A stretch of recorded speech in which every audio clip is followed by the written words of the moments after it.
Hello students, welcome to Gopali community of economics. Dear student, आज के इस वीडियो में हम डिस्कस करेंगे कंज्यूमर बिहेवियर अंडर अनसर्टेनिटी। आपने देखा है कि जब से ये सिलेबस चेंज हुआ है तो ये टॉपिक नया डाला गया और बहुत इंटरेस्टिंग टॉपिक है।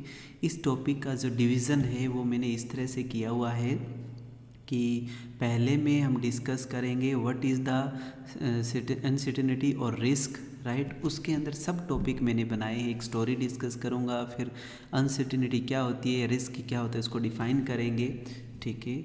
उसके बाद में हम रिस्क को मेज़र करेंगे। यहाँ से नेट के अंदर 2 बार कॉन्टीन्यूसली क्वेश्चंस आ चुका है। उसके बाद में हम डिसीज़न कैसे ले सकते हैं जब अनसर्टेनिटी हो, उसके बारे में डिस्कस करेंगे।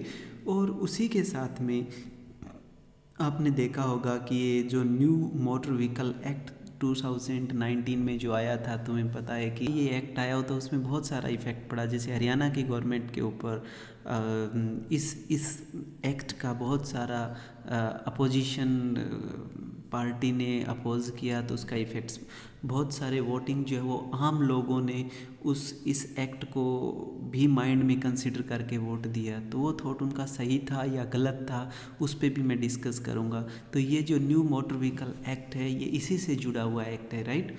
और पूरा इसके अंदर एनालिसिस हो करके, यानी कंज्यूमर बिहेवियर अंडर अनसर्टेनिटी के बेसिस के ऊपर ही ये जो न्यू मोटर व्हीकल एक्ट आया है, उसी से कहीं ना कहीं जो थॉट है वो वहाँ से निकल के आती है। तो मैं आपको डिस्कस करूँगा और ये पूरा डिस्कस करने के बाद आपको लगेगा कि हाँ, ये डिसीजन जो था वो गवर्नमेंट का राइट था और यही होना चाहिए। हालांकि हमारी पब्लिक ने इसके अपोजिट वोट किया है। तो आगे देखिएगा, दूसरा वीडियो जो मैं बनाऊंगा इस टॉपिक को मैं एक वीडियो में डालूंगा, इसको मैं सेकंड वीडियो में डालूंगा, राइट। और थर्ड वीडियो जो मेरा बनेगा वो बेसिकली यहाँ से बनेगा, इसके ऊपर how consumer deal with risk. अगर रिस्क है तो कैसे डील करें। तो आपको पता होगा कि यहाँ से भी क्वेश्चन आते हैं, रिस्क लविंग, रिस्क न्यूट्रल और रिस्क अवर्जन बिहेवियर से, ये भी बहुत इंपॉर्टेंट है। और रिस्क रिडक्शन, अब रिस्क है तो उसको रिड्यूस कैसे करें। तो asthmatic information, moral hazard, adverse selection, यहाँ से भी क्वेश्चंस जो है वो पिछली बार आया है, वो भी हम डिस्कस करेंगे।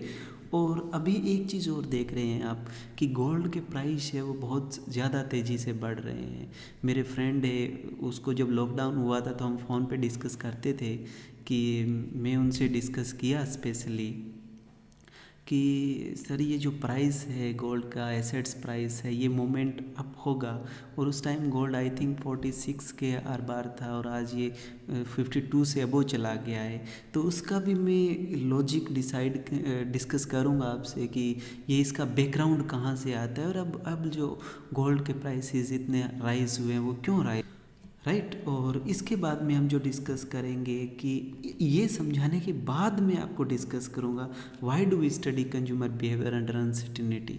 क्योंकि जब आप उस चीज़ को जी लोगे, उस चीज़ को समझ लोगे, उस चीज़ को पढ़ लोगे, देन उसका पता लगेगा कि हमें क्या कितनी इंपॉर्टेंस है कंज्यूमर के बिहेवियर को अंडर अनसर्टेनिटी के देखने के बारे में, राइट।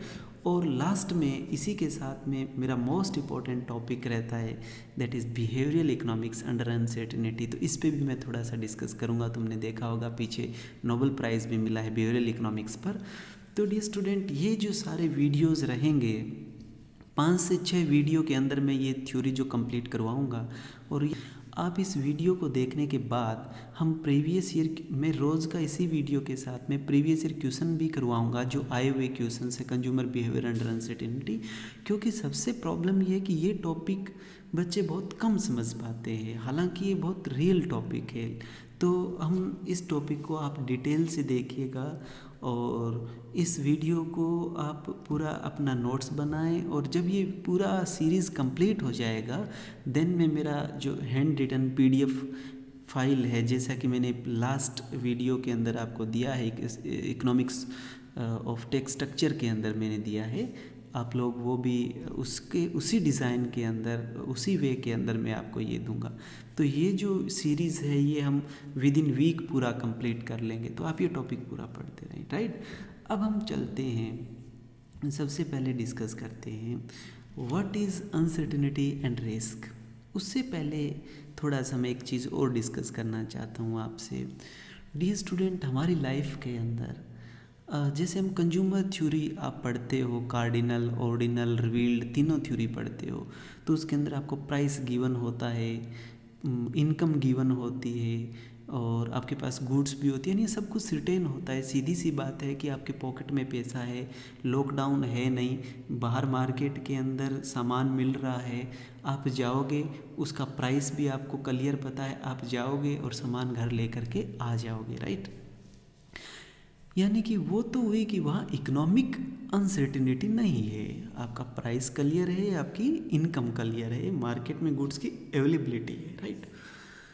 अगर हम देखें कि जो बड़े प्रोजेक्ट्स होते हैं, जैसे कि आपको कोई स्कूल लेना है, आपको कोई बड़ी कंपनी खड़ा करना है, उसके लिए आप लोन लेते हो और आप ये सोचते हो कि यहाँ से जो मेरी इनकम आएगी वहाँ से मैं उसको दे दूँगा। या तुम एजुकेशन लोन लेते हो तो तुम ये सोचते हो कि जब मेरी इनकम आएगी तो वहाँ से मैं पैसा दे दूँगा, लेकिन अब वो इनकम बड़ा अनसर्टेन है, तो आपको पता है अनसर्टिनिटी वहाँ एग्जिस्ट कर गई है।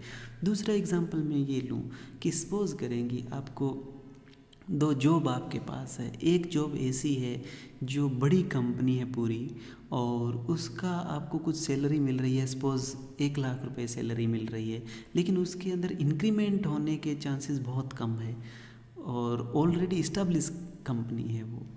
दूसरी एक कंपनी है जो नया स्टार्टअप है, नई कंपनी स्टार्ट हुई है, वहाँ इनकम कम है लेकिन आप बहुत बहुत ज़्यादा उसके अंदर आप इंक्रीमेंट हो सकती है आपकी इनकम। लेकिन अब आपको पता है कि नई कंपनी है, क्या पता उसका चले या ना चले, तो एक रिस्क भी है। तो आप ऐसे स्ट्रक्चर के अंदर कैसा, आपको कौन सा डिसीज़न चूज़ करना चाहिए, क्योंकि हमने देखा है यहाँ पर जो मैं अनसर्टिनिटी की बात कर रहा हूँ, वैसे तो हमारी लाइफ में हर चीज़ का अनसर्टिनिटी है, लेकिन यहाँ पर जो मैं बात कर रहा हूँ वो इकोनॉमिक अनसर्टिनिटी की बात हो रही है, राइट। तो अभी एक चीज़ और देखें, मैं एक एग्ज़ाम्पल देता हूँ कि मैंने एक केस देखा कि एक हॉस्पिटल से, जहाँ पिछले टाइम में काफ़ी हॉस्पिटल के अंदर आना जाना रहा, तो वहाँ पर एक अच्छा रेप्यूटेड हॉस्पिटल था, तो वहाँ का जो सीएमओ जिसको बना रखा था उसका अच्छा खासा पैसा, उसकी इनकम था, उसकी इनकम अच्छी थी वहाँ पर और वो हर चीज़ को, हॉस्पिटल को मैनेज करता था। लेकिन जब हमने वो हॉस्पिटल चेंज किया और एक नया बना हुआ हॉस्पिटल था, उस हॉस्पिटल में गए तो वो आदमी, वो जो उस पहले वाले जो इस्टेब्लिश हॉस्पिटल का सीएमओ था, वो सीएमओ दूसरे हॉस्पिटल में चला गया। तब मैंने एकदम, मेरे माइंड में विचार आया कि वो तो हॉस्पिटल कितना बड़ा और कितना स्टेबलाइज और इस्टेब्लिश हॉस्पिटल है और ये आदमी इसमें कैसे आ गया। तो हालांकि उसने रिस्क लिया है, अब वो हॉस्पिटल चले ना चले, वहाँ से तो जॉब गई, यहाँ पर क्या पता, हो सकता है एक बार उसने लालच ज़्यादा दे करके उसको ले लिया हो। लेकिन अगर ऐसा लाइफ में सिचुएशन हो तो हम डिसीज़न कैसे करें, हम इसके ऊपर बात करेंगे। ये अनसर्टिनिटी का इश्यूज़ है और हमारी लाइफ में बहुत सारे रिलेटेड, तो मैं एक एक टॉपिक बिल्कुल इन डेप्थ में लेकर के चलूँगा और नेट के क्वेश्चंस आप देखोगे उस दायरे से बाहर ही नहीं जाएगा, राइट। तो अभी मैं एक स्टोरी डिस्कस करना चाहता हूँ आपसे, स्टोरी के ऊपर हम बात करते हैं, राइट।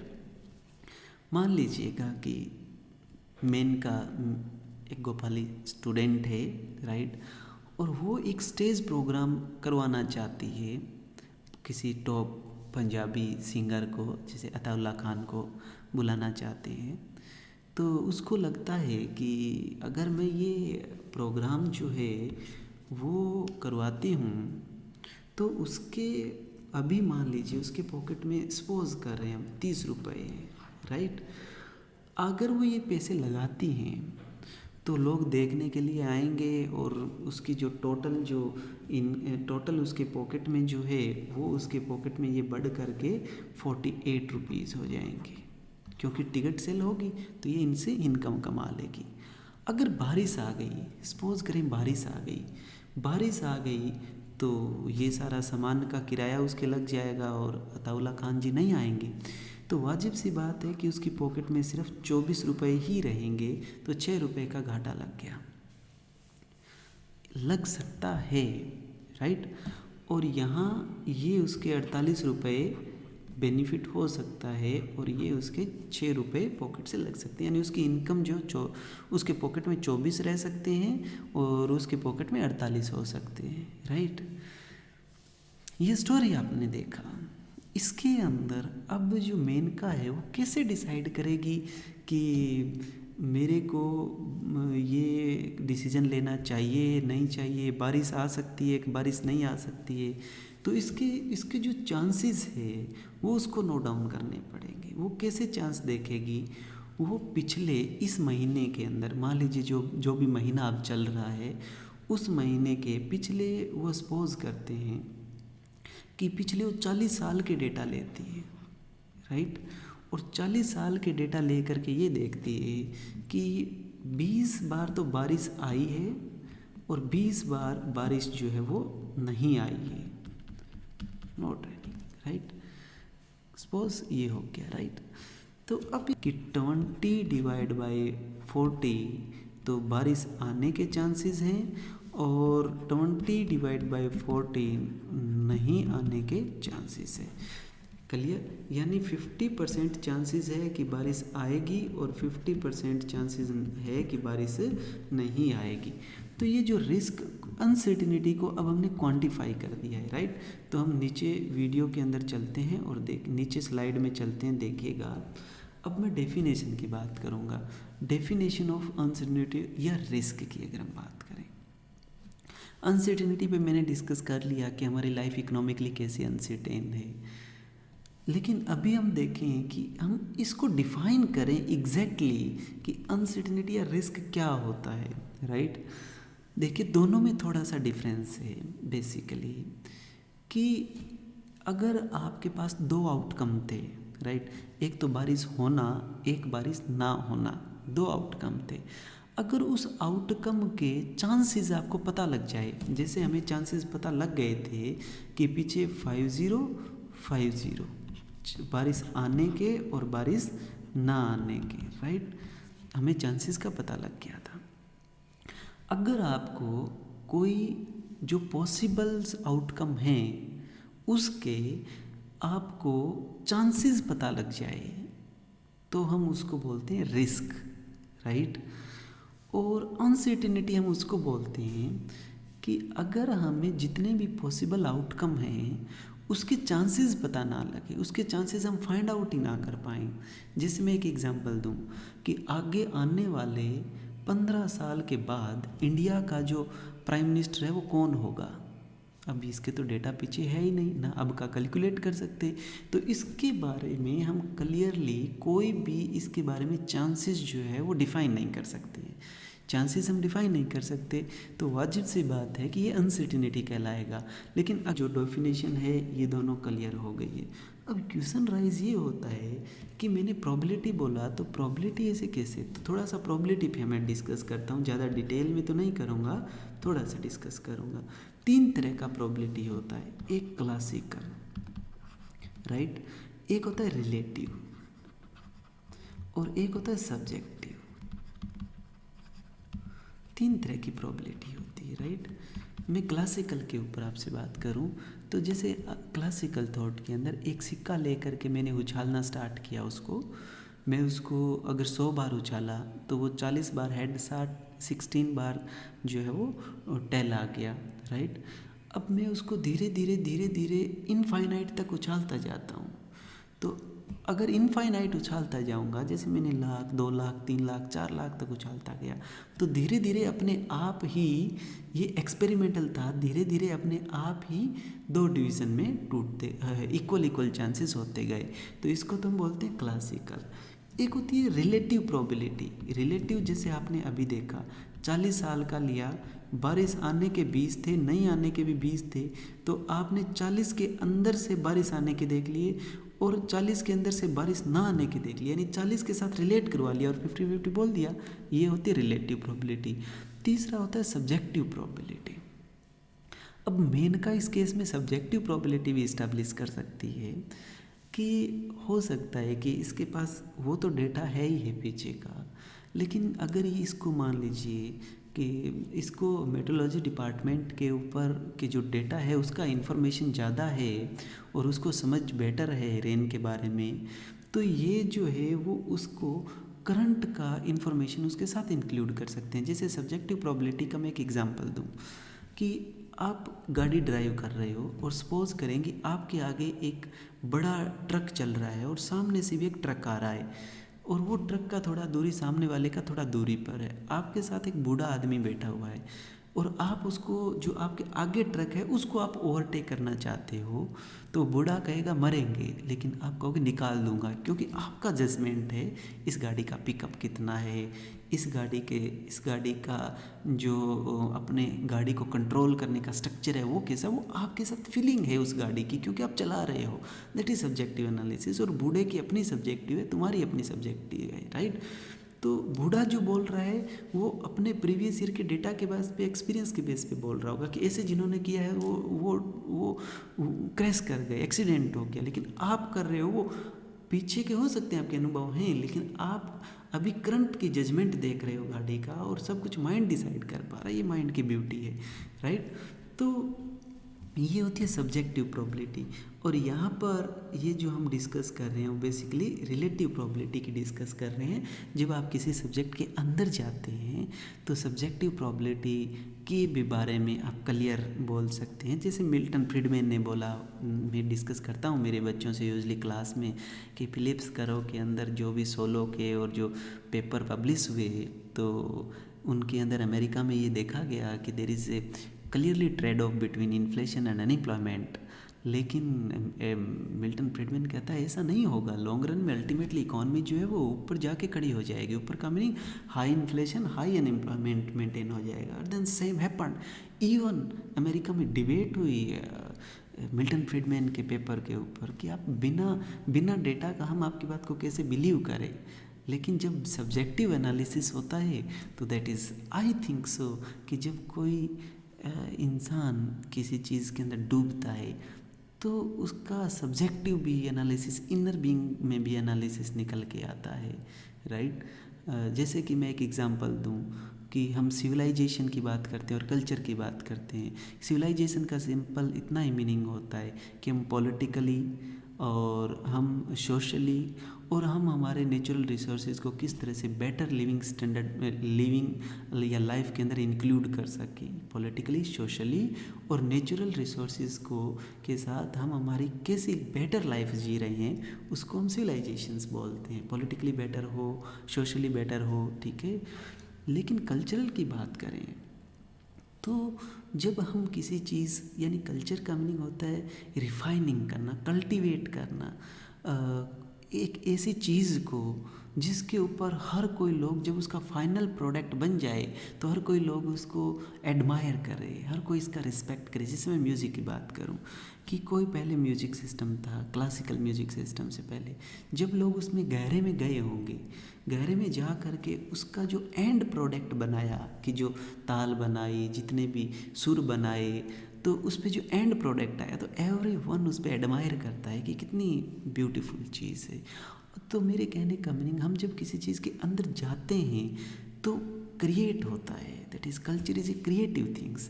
तो यहाँ पर मैं वही आपसे बात कर रहा हूँ कि ये जो सब्जेक्टिव एनालिसिस है ये डिपेंड्स करेगा आप सब्जेक्ट में कितने गहरे हो, राइट। तो ये तीन मैंने प्रोबेबिलिटी का यहाँ डिस्कस कर लिया है। तो अब नेक्स्ट चलते हैं। अब क्वेश्चन राइज ये होता है कि ठीक है, मेनका को ये पता लग गया कि 50% इसका चांसेस है और 50% इसका चांसेस है, तो ये फिर इसका मीनिंग तो ये हो गया कि क्या ये डिसाइड करे या ना करे, वो स्टेज शो करने के लिए। क्वेश्चन तो यही हो गया ना। तो मैं एक क्वेश्चंस लेता हूँ आगे वाले स्लाइड के अंदर और देखिएगा, ये क्वेश्चन माइंड में रखिएगा कि अब हम क्या करते हैं। जैसे मैंने यहाँ पर ये दिखा दिया है कि स्टेज शो के अंदर जो इनकम है वो 48 रह सकती है अगर बारिश ना आए तो, और बारिश आ गई तो 24 हो जाएगी स्टेज शो के अंदर, और उसके चांसेस है 48 होने के 50% और इसके चांसेस है 50%, राइट। अब मैंने तुम्हें क्वेश्चन इस पे ला के छोड़ा है कि क्या मेन का स्टेज शो के अंदर पैसा लगाए या पैसा ना लगाए, राइट। तो हमको ये सोचते हैं कि लगाना चाहिए कि नहीं लगाना चाहिए। अब पॉकेट में पैसा है तो कुछ तो करना पड़ेगा ना। तो मैं इस एग्ज़ाम्पल को आप माइंड में रखिएगा, आगे आने वाले जो वीडियो है उसके अंदर यही मैं एग्ज़ाम्पल यूज़ करूँगा कि वो मेनका पैसे से क्या करेगी, राइट। तो अभी मैं ये बोल रहा हूँ कि उस स्टेज शो के अंदर वो पैसे लगाए या पैसे ना लगाए, तो सोचिएगा आप लोग। मैं एक एग्ज़ाम्पल और लेता हूँ। मेनका को पैसे तो इन्वेस्टमेंट करने ही करने हैं ना, क्योंकि कोई भी आदमी पैसा पॉकेट में नहीं रखना चाहता। सपोज़ करें कि मेरे पास 100 रुपये है और मैंने मेरे घर में 100 रुपये रख दिए, तो एक साल के अंदर 6% इन्फ्लेशन है। आज मैं 100 रुपये का एक पेन खरीद सकता हूँ, लेकिन नेक्स्ट ईयर में वो पेन नहीं खरीद पाऊँगा। तो इसका मीनिंग मेरे जो 100 रुपये की वैल्यू तो ऑटोमेटिक ही गिर गई। तो इसलिए मैं मेरे रुपए को कुछ न कुछ रिटर्न के लिए तो लगाऊंगा ही लगाऊंगा। तो मेनका के पास जो पैसे है उसको मेनका लगाना ही लगाना चाहती है। तो मैं ये क्वेश्चंस किया है कि क्या स्टेज शो में लगाना चाहिए या नहीं लगाना चाहिए। हम देखते हैं। मेनका के पास 2 ऑप्शन है पैसे लगाने के, दो अलग अलग प्रोजेक्ट है मेनका के पास। एक प्रोजेक्ट तो है स्टेज शो का, राइट। दूसरा stage show I think all India के बच्चे जानते होंगे, पंजाब में एक बड़ा कल्चर है इसका, ठीक है। तो आगे देखिएगा अभी कि अगर हम ये देखें कि मेनका के पास 2 जो है वो प्रोजेक्ट्स हैं। दूसरा प्रोजेक्ट है कि मेनका किसी कंपनी के अंदर पैसा लगा दे और कंपनी का शेयर खरीद ले। अब मैं छोटा सा बात करता हूँ कि शेयर क्या होता है। भाई सीधी सी बात ये होती है, एक सिंपल एक आम आदमी की लैंग्वेज में बोलें तो, कि एक कोई मैंने कंपनी बनाई ऑयल निकालने के लिए सपोज़ करें, और उस कंपनी में मैं मशीनरी वगैरह 100 रुपये की मशीनरी ले आया, राइट। उस 100 रुपये के अंदर मैंने ये सोचा कि इसको मैं और कंपनी को बड़ा करता हूँ, और इक्विपमेंट चाहिए। तो और इक्विपमेंट के लिए मेरे को पैसा चाहिए, तो या तो पैसा मैं लोन ले सकता हूँ, राइट, या मैं पब्लिक से बोरो कर सकता हूँ। 2 ही तरीके हैं, मैं सिंपल बोल रहा हूँ बिल्कुल, ठीक है। तो अगर मैं बोरो करूँ पब्लिक से तो 2 तरीके से बोरो किया जा सकता है। एक तो मैं पब्लिक को ये कह दूँ कि तुम भाई मेरे को 50 रुपये दे दो और मैं उस 50 रुपये के ऊपर तुम्हें इंटरेस्ट रेट दे दूँगा और मेरे लेटर पैड पे लिख करके दे देता हूँ। तो अगर मैं लेटर पैड पे ये लिख करके दे दूँ कि हाँ उसने मेरे को 50 रुपये दिए हैं और ये जो है वो इसको मैं इतना % इंटरेस्ट रेट दूँगा, तो वाजिब सी बात है कि उसको मेरे को फिक्स इंटरेस्ट रेट देना है। तो इसको हम बोलते हैं बॉन्ड, राइट। अब बॉन्ड का अगर हम देखें, अब दूसरा अगर हम देखें कि मैं जो बोरो किया तो एक तो बॉन्ड के थ्रू बोरो कर सकता हूँ, दूसरा मैं 50 रुपये की हिस्सेदारी बेच दूँ कि कंपनी अगर प्रॉफिट में जाएगी तो उसका 50% उसको प्रॉफिट मिलेगा, और लॉस में जाएगी तो उसको लॉस होगा। क्लियर। तो वाजिब सी बात है कि यानी शेयर के ऊपर प्रॉफिट का लेना देना होता है, ठीक है। तो अब हम बात करते हैं, बॉन्ड और शेयर की बात हमने डिस्कस कर ली। तो मेनका जो है वो उसका शेयर खरीद लेती है। सपोज़ मेनका शेयर भी खरीद सकती है, राइट, और या वो स्टेज शो में भी लगा सकती है। तो मेनका अब मैं थोड़ा सा इसका बात करूं। अब मेरी कंपनी के 50 रुपये के शेयर हैं, राइट। प्रॉफिट आएगा, प्रॉफिट जाएगा, जो भी होगा। अगर मेरी कंपनी ऐसी जहाँ भी जाती है, जहाँ भी ऑयल खोदेगी वहीं ऑयल निकल जाए, तो इसका मीनिंग बहुत सारे लोगों को बिलीव हो जाएगा कि इस कंपनी का फ्यूचर जो है बहुत अच्छा होने वाला है। तो इसका मीनिंग इसके बड़ा प्रॉफिट आने वाला है। तो हर कोई मेरे शेयर के पीछे या मेरे बॉन्ड के पैसे भागेगा। तो वाजिब सी बात है वो जो शेयर 50 रुपये का था मैं वो 500 रुपये का कर दूंगा। हालांकि मेरी कंपनी जो है वो 100 रुपये की है, लेकिन फिर भी मैं महंगा दूंगा। समझ रहे हैं ना। तो इसका मीनिंग ये हो गया कि शेयर के प्राइस बढ़ सकते हैं। तो ये जब आप अच्छा काम करते हैं या आपकी एक्सपेक्टेशंस जो है वो इन्वेस्टर की पॉजिटिव बना देते हैं, तो आपके जो मार्केट वैल्यू बढ़ जाती है, राइट। तो अभी उस क्वेश्चन पे आते हैं दोबारा से कि मेनका को पैसा किस में लगाना चाहिए। आपके माइंड में ये आ रहा है कि मेनका को पैसा जो है वो स्टेज शो में लगाना चाहिए या नहीं चाहिए। नहीं, दरअसल बच्चे क्वेश्चन ये नहीं है। क्वेश्चन ये है कि मेनका को क्या पैसा स्टेज शो में लगाना चाहिए या ऑयल निकालने वाली कंपनी में लगाना चाहिए। समझ रहे हैं ना। दोनों में से एक में लगाना चाहिए, क्योंकि मेनका के पास अब मैंने कहा कि इन्वेस्टमेंट तो करना ही करना है। तो अब देखिएगा, लेकिन ऐसी सिचुएशन में क्या हो रहा है वो देखिएगा। अब ऑयल की कंपनी में अगर वो पैसा लगाती है तो उसके 60 रुपये हो सकते हैं, 30 रुपये के 60 रुपये हो सकते हैं। लेकिन और अगर वो ऑयल की कंपनी ऑयल ना निकाल पाए, अगर ऑयल निकल गया, मान लीजिए आज मेनका ने इसका शेयर खरीदा और वो 5-7 जगह ऑयल खोदती है और ऑयल निकल जाता है, तो वही उसका शेयर जो है वो उसकी इतनी वैल्यू हो जाएगी कि 30 रुपये का शेयर उसने खरीदा, वो कितने का हो गया, 60 रुपये का, राइट। और वही अगर वो 30 रुपये का शेयर खरीदे और ऑयल ना निकले, तो अभी मैंने बात की कि एक्सपेक्टेशन की बात है, एक्सपेक्टेशन लोगों की गिरेगी और वही जो शेयर 30 का खरीदा था उसकी वैल्यू आज कितने की हो सकती है, 20 रुपये की, राइट। अब क्वेश्चन राइज ये होता है कि इस डिसीजन में भी अनसर्टेनिटी है, तो क्या हम इस अनसर्टेनिटी को क्वांटिफाई कर सकते हैं, यानी क्वांटिटी में बता सकते क्वांटिटी में बता सकते हैं कितनी है। यस, वही रिलेटिव प्रोबेबिलिटी कि मेनका पीछे के डेटा लेगी और देखेगी कि 100 सपोज करते हैं कि 100 बार अगर हमने इस कंपनी ने जो ऑयल का नीचे चेक किया तो उसमें 40 बार निकला और 60 बार नहीं निकला, तो इसका मीनिंग 40% चांसेस है कि उसके 60 रुपये आएंगे और 60% चांसेस है कि उसके 20 रुपये आएंगे, ये पीछे के एक्सपेक्टेशन पे। एक बात मैं और बोल रहा हूँ कि बच्चे, जब आप कोई चीज़ को बोलते हो तो आपको खुद को पता होता है कि आप कुछ चीज़ छोड़ रहे हो, वो चीज़ मैं आपसे डिस्कस करूँ। मैंने कहा 100 ही साल के डेटा या 100 ही हम डेटा लेते हैं कि 100 बार उसने ऑयल खोदा, 100 ही क्यों लिया। एक्चुअल में मेरे को ये बोलना चाहिए कि जब तक डेटा नॉर्मल नहीं हो जाते तब तक हम उतने उसके डेटा लेते हैं कि उसका बिहेवियर नॉर्मल हो गया। हालांकि इस बात को आप साइड में रख दीजिएगा, नहीं समझ आ रहा कोई बात नहीं, अभी मैं इस पे टॉपिक पे बात नहीं करूँगा, आप सिंपल समझते रहिएगा, ठीक है। 100 बार के डेटा लिए, उसके अंदर से 40 बार ऑयल निकला, 60 बार ऑयल नहीं निकला, तो इसकी बात, इसका मीनिंग ये हो गया कि उस डेटा के बेस पे हम ये एक्सपेक्टेशन कर सकते हैं कि 40% चांसेस है कि 60 रुपये आएंगे और 60% चांसेस है कि या 20 रुपये बचेंगे, राइट। ये 2 क्वेश्चंस हो गया। अब क्वेश्चन राइज ये होता है कि मेनका इन दोनों के अंदर से कौन सा डिसीजन ले। That is very interesting point पे हम पहुंच चुके हैं, कौन सा डिसीजन ले। तो देखिए, आपने एक मीन तो सबने सुना होगा, राइट, मीन हर किसी ने सुना होगा। इस मीन की मैं डिस्कस करूं, मीन हम क्या करते हैं कि जैसे 1+2 और 2 से डिवाइड करवा देते हैं तो 1.5 मीन आ गया। एक तो हमने मीन ये पढ़ा। बच्चे, एक मीन और भी होता है, देखिएगा कैसे कि यहाँ पर अगर ये क्वेश्चन देखिएगा कि मेनका के 48 रुपये आएंगे, कितने चांसेस हैं, सिर्फ 50 ही चांसेस है। इसका मीनिंग ये हो गया कि 48 आने के 50 ही चांसेस है।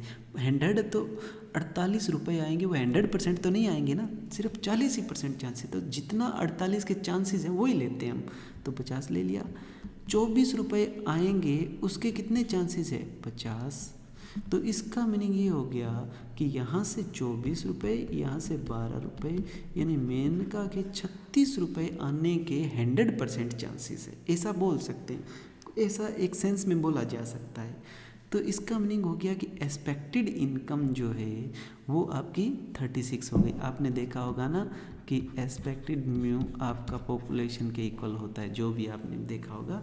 यानी कि इसका मीनिंग हो गया 100 और 100, आप 50 और 50 आपने जोड़ लिया तो ये 36 पक्की बात है, 36 आएंगे। इसका फीलिंग ले बच्चे कि 48 आने के 50% चांसेस है। तो इस मीन में और इस मीन में क्या डिफरेंस है, यहाँ तो आपने ये 1 लिया और आपने इसको 100 से ही मल्टीप्लाई करवा दिया, यानी 100/100, यानी इसका मीनिंग हो गया कि 1 रुपये इनकम होने की 100% चांसेस है।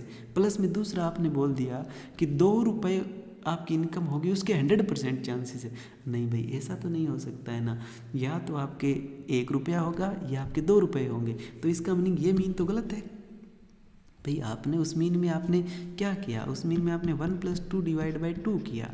तो इसका मीनिंग आप ये मान के चल रहे हो कि 1 रुपया 100% चांसेस है कि 1 होगा, फिर आप कह रहे हो 2 रुपये 100% चांसेस है कि होगा, फिर आप मीन ले रहे हो, तो इसका तो कोई सेंस नहीं। लेकिन हाँ, यहाँ पर आपने क्या किया कि 48 रुपये होंगे उसके 50% चांसेस है, 24 रुपये होंगे उसके 50% चांसेस है, इन दोनों के अंदर से कोई एक होगा, राइट।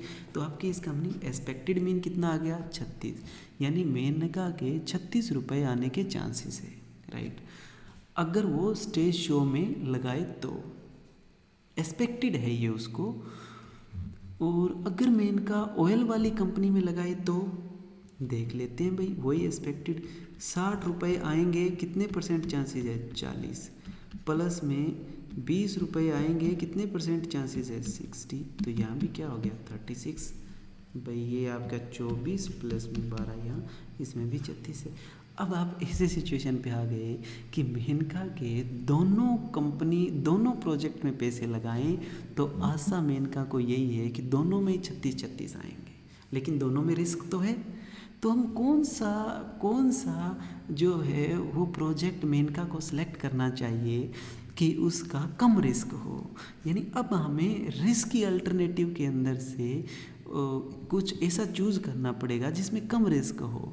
तो अब क्वेश्चन राइज होता है कि अब इस रिस्क को, अब जो ये रिस्क है उसको मेजर कैसे करें। प्रोबेबिलिटी तो हमने सिर्फ चांसेस बताए हैं, लेकिन अब हम उसको रिस्क को मेजर कैसे करें। तो there are lots of methodology risk measure करने की, लेकिन आपके नेट के लेवल का जो मेथडोलॉजी और वही मेथडोलॉजी पूछा जाता है उसके बारे में मैं डिस्कस करता हूँ। अब हम क्वेश्चन इस पे आ गए हैं कि दोनों के अंदर 36 रुपये एक्सपेक्टेड इनकम आ रही है, यानी मीन इनकम क्या आ रही है 36। तो हम अब इसमें लगाएं तो भी 36 रुपये आने के चांसेस है, इसमें लगाएं तो भी 36 रुपये आने के चांसेस है, लेकिन दोनों में रिस्क तो हैं। तो कौन से के अंदर लगाएं, उसके अंदर लगाएं जिसमें कम रिस्क हो। तो अब हम कम रिस्क को हम न्यूमेरिकल वैल्यू में फाइंड आउट करेंगे कि ये देखिए ये कम रिस्क है, लेकिन वो कैसे फाइंड आउट होगा। तो देखिएगा बड़ा ईजी है। उससे पहले अब इसको हम यहीं स्टॉप करता हूँ और एक थ्योरी करवा करके आऊँगा छोटी सी, बड़ा इंटरेस्टिंग वे में, और ये आते ही आपको क्लियर पता लग जाएगा, ठीक है। तो ये 36 आया हुआ है, जिसका उसी प्रोजेक्ट को मेनका को सिलेक्ट करना चाहिए जिसके अंदर कम रिस्क है। यानी ये 36 मीन आए हुए हैं, मीन, राइट, एक्सपेक्टेड वैल्यू या मीन एक की बात है, ठीक है। देखिए डियर स्टूडेंट, मैं एक एग्जांपल ले रहा हूँ उस चीज़ को पूरा करने के लिए। यहाँ पर मैंने लिखा है role of standard deviation in our life. What do you mean by standard deviation. Standard deviation का क्या मीनिंग है, इस पर अगर हम बात करें तो देखिएगा, मैं एक सीरीज़ ले लेता हूँ एक्स, और ये इनकम है कि नहीं की, राइट। इनकम है 1 1 2 3, ये कोई दूसरा एरिया है, ये मान लीजिए एक एरिया है, ये मान लीजिएगा आपका साउथ इंडिया है, इसमें कोई कुछ भी मान लीजिएगा आप, ये ए कॉलोनी मान लीजिएगा, राइट, और ये कोई बी कॉलोनी है इनकम, और उसके अंदर लोगों की इनकम है 4 6 8, राइट। अब देखिएगा, अगर मेरे को ये पूछे कोई कि कौन से कॉलोनी की इनकम ज़्यादा है, तो मैं ये बताऊंगा क्या कि उसकी तो 1 2 3 है, लोगों की 3 लोग यहाँ रहते हैं, 1 2 3 तो यहाँ रहते हैं और यही 3 यहाँ रहते हैं, ठीक है।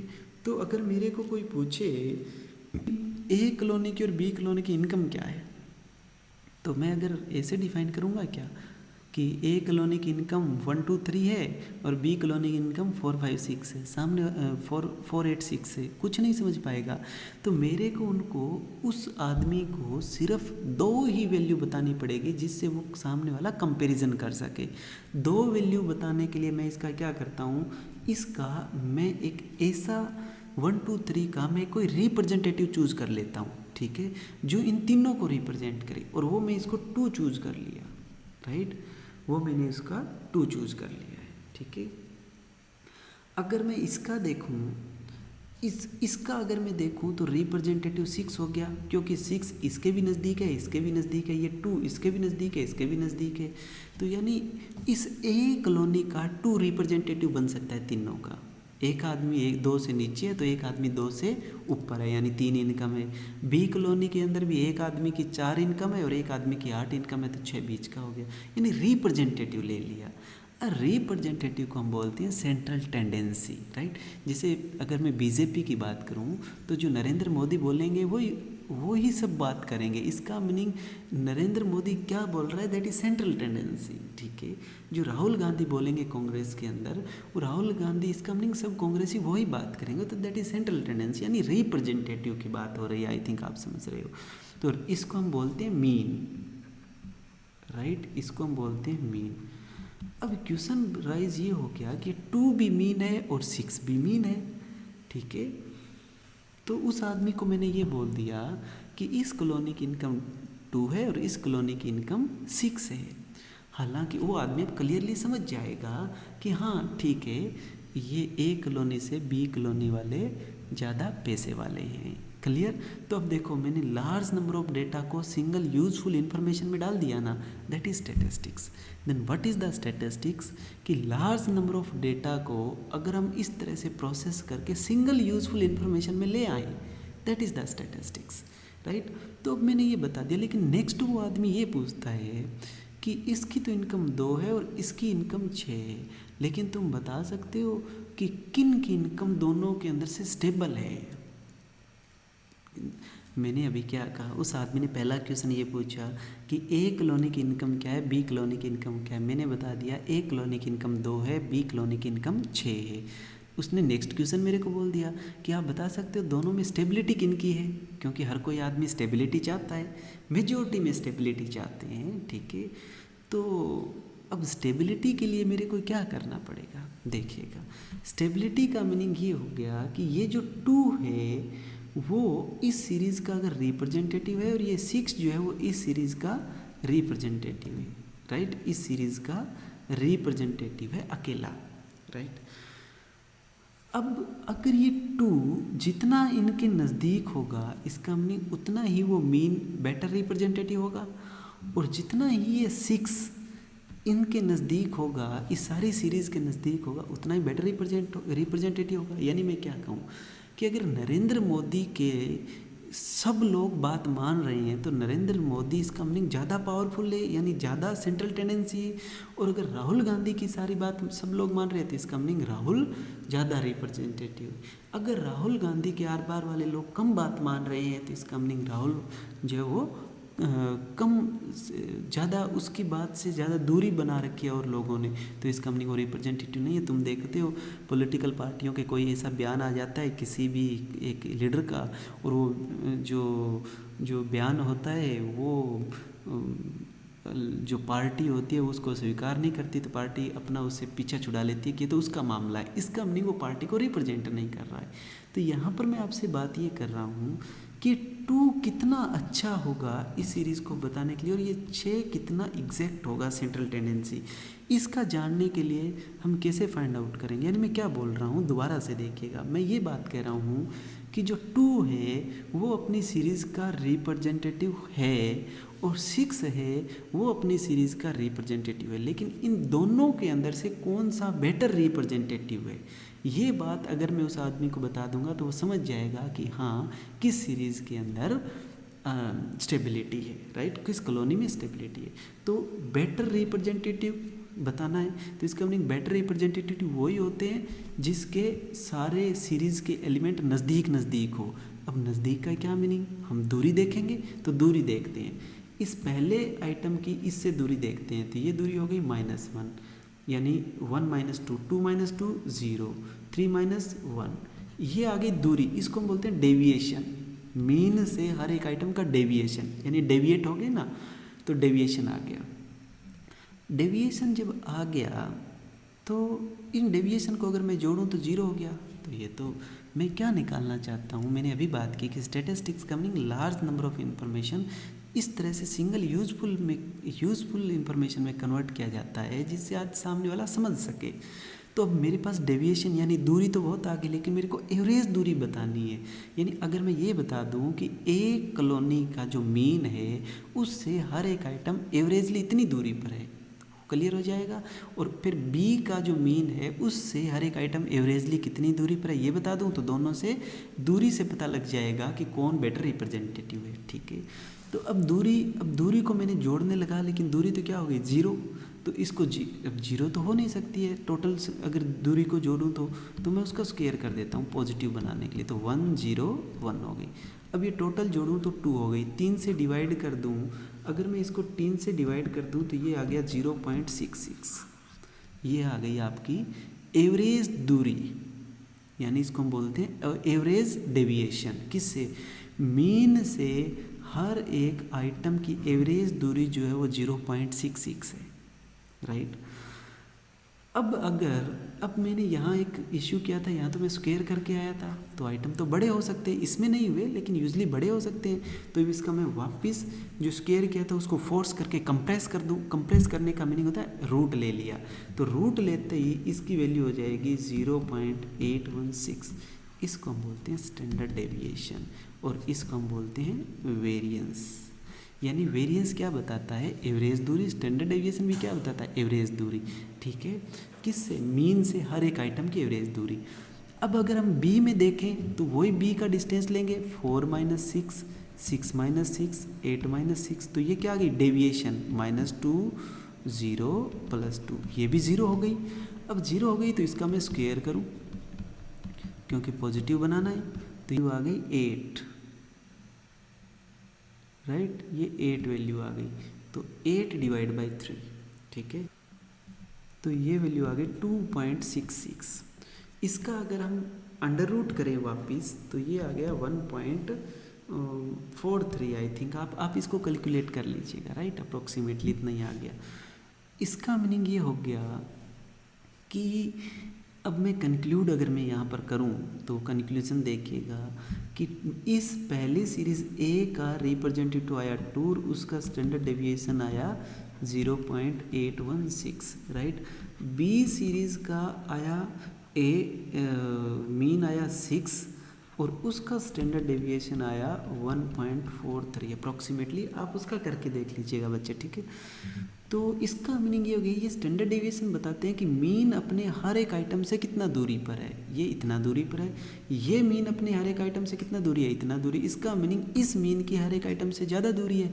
ज़्यादा दूरी होने का मीनिंग ये रिप्रेजेंटेटिव कम है, क्योंकि मैं तुम्हें बोल रहा हूँ कि रिप्रेजेंटेटिव वही होता है जो मेजॉरिटी को रिप्रेजेंट करे, राइट। तो क्लियर है ना बच्चे? आ गया होगा कि जिसका स्टैंडर्ड डेविएशन कम है वो उतना ही बेटर है, वो उतना ही बेटर रिप्रेजेंटेटिव है, ठीक है। इसका हम यूज़ करते हैं और बैक स्लाइड में चलते हैं, ठीक है। देखिएगा क्वेश्चन हमारे पास आया हुआ है 36 और 36 इनकम आने वाली है, कौन से को चूज़ करें। तो हम यहाँ पर यही बात देखें कि जिस इनकम का स्टैंडर्ड डेविएशन छोटा है उसके अंदर वेरिएशन कम है, और वेरिएशन कम है इसका मीनिंग उसका कम इधर उधर जाने के चांसेस 36 से कम ज़्यादा होने के चांसेस क्या हैं? बहुत कम है। यानी स्टैंडर्ड डेविएशन, वो स्टैंडर्ड डेविएशन जिसका, अगर स्टैंडर्ड डेविएशन किसी सीरीज़ का कम है तो उसमें वेरिएशन कम है। देखते हैं नेक्स्ट स्लाइड में। तो देखो ये एक्सपेक्टेड वैल्यू हमने पढ़ लिया है, राइट। अब इसमें हम स्टैंडर्ड डेविएशन निकालते हैं। देखिएगा मीन एक्सपेक्टेड क्या था? 36 के अंदर से 48 किया माइनस तो 12। क्लियर। आउटकम अगर सेकंड हैपन होता है तो 36 के अंदर से अगर आपने 24 माइनस किया तो ये हो गया। यानी स्टेज में बारिश आ गई स्टेज शो में, या बारिश नहीं आई तो, ठीक है, जो भी है, बारिश नहीं आई या बारिश आ गई तो, ठीक है। दूसरे के अंदर 36 के अंदर से 60 के अंदर 36 माइनस 24 और इसके अंदर से ये माइनस किया तो 16 आ गया। ये आ गया डेविएशन, राइट। अब हम इस डेविएशन का स्क्वायर करते हैं, अभी किया था डेविएशन का स्क्वायर करके ही जोड़ेंगे। तो डेविएशन का स्क्वायर किया 44 और उसका भी 144, राइट। अब 144 आ गया ये डेविएशन का। तो हमने जैसे एक्सपेक्टेड वैल्यू मीन निकाला था उसी तरह से एक्सपेक्टेड वेरिएंस निकालेंगे। तो एक्सपेक्टेड वेरिएंस कैसे आएगा? देखिएगा कि 50% चांसेस है कि 144 होंगे, प्लस में फिर 50% चांसेस है कि 144 होंगे, तो इसका मीनिंग नेट 144 आ गया अगर निकाल के देखोगे तो। दूसरा, इसको स्क्वायर कर दिया, उसको ऊपर वाले को 24 को स्क्वायर किया तो 576। अब 576 आएगा स्क्वायर डेविएशन, ये जो डेविएट होकर के इतनी वैल्यू आएगी उसके चांसेस तो कितने हैं, सिर्फ 40%। और इसके चांसेस कितने हैं कि 256 आएगा, क्यों, क्योंकि उसके 60, क्योंकि 256 सिर्फ तभी आएगा ना जब इनकम ये आएगी। इस इनकम के चांसेस आपको ये रहे, पता ही है, ये रहे इसके इतने हैं, क्लियर। तो ये होगा तभी ऐसा होगा ना। तो इसकी वैल्यू आपके पास आ गई 384, ये आ गया आपका वेरिएंस, राइट। इस वेरिएंस का अगर मैं अंडर रूट कर दूँ तो इसकी वैल्यू आ गई 12, इसकी आ गई 30। इसका मीनिंग पहले वाले स्टेज शो के अंदर वेरिएशन होने के चांसेस कम है, राइट। तो इसका मीनिंग मेनका जो है वो दोनों का 36 आ रहे थे, फिर भी मेनका ने उसका स्टैंडर्ड डेविएशन फाइंड आउट कर करके ये पता लगा लिया कि ये ज़्यादा बेटर है 36 का रिप्रेजेंटेटिव, इसके अंदर चेंज होने के चांसेस बहुत ज़्यादा। जैसे आप ये कार्टून देख रहे हो, एक आदमी है वो प्राइस बता रहा है, एक को तो वो एक कोई सेलर है, वो ए को तो प्राइस बोल रहा है इतने लूँगा, बी को बोल रहा है इतने लूँगा, सी कंज्यूमर को बोल रहा है इतने लूँगा, डी कंज्यूमर को बोल रहा है इतना लूँगा। तो यानी वो जो प्राइस है वो फ्लक्चुएट करवा रहा है। तो उसको कहा जा रहा है कि I am sorry man but we can not trust you, क्योंकि इतनी ज़्यादा वेरिएशन है तो उस आदमी को कैसे ट्रस्ट करेंगे। यानी जिसका स्टैंडर्ड डेविएशन ज़्यादा है उसका मीनिंग उसका मीन अपने हर एक आइटम से ज़्यादा दूरी पर है, और जिसका मीन अपने हर एक आइटम से ज़्यादा दूरी पर है तो वाजिब सी बात है कि वो मीन कम रिप्रेजेंटेटिव है अपनी सीरीज़ का। कम रिप्रेजेंटेटिव होने का मीनिंग हो गया कि उसके 36 इनकम आने के चांसेस कम है, क्लियर। तो ये आपका हो गया। अब हम एक यूजीसी का क्वेश्चन देखते हैं, जून 2019 में आया था। Which of the following method of the selecting strategy is consistent with reverse averting behaviour, right. देखते हैं कि रिस्क अवर्टिंग यानी रिस्क को दूर करना। अब मेनका ने रिस्क को दूर किया ना, किसमें, if two strategy have the same expected पे प्रॉफिट, या 36 था। Select one with smaller standard deviation, yes इसका स्मॉलर स्टैंडर्ड डेविएशन क्या था, कम, और इसका क्या था, ज़्यादा। तो उसी को सिलेक्ट करेंगे तो वो क्या हो जाएगी, रिस्क अवर्टिंग बिहेवियर हो जाएगा, राइट। आगे वाले भी मैं क्वेश्चन ये डिस्कस करूँगा। ये दे रखे हैं एडवर्स सिलेक्शन रिस्क केयर के अंदर, एडवर्स सिलेक्शन मोरल हजार्ड, तो ये सब जो दे रखे हैं वो मैं इसके अंदर डिस्कस करूँगा। ये जो स्लाइड बनेगी इसके अंदर मैं डिस्कस करूँगा, राइट, और केस स्टडी वगैरह सब। तो इस वीडियो को आप आज मैं यहीं पर इतना ही रख रहा हूँ, नेक्स्ट वीडियो के लिए मैं जल्दी इसको अपलोड करूँगा, ठीक है। Thank you so much.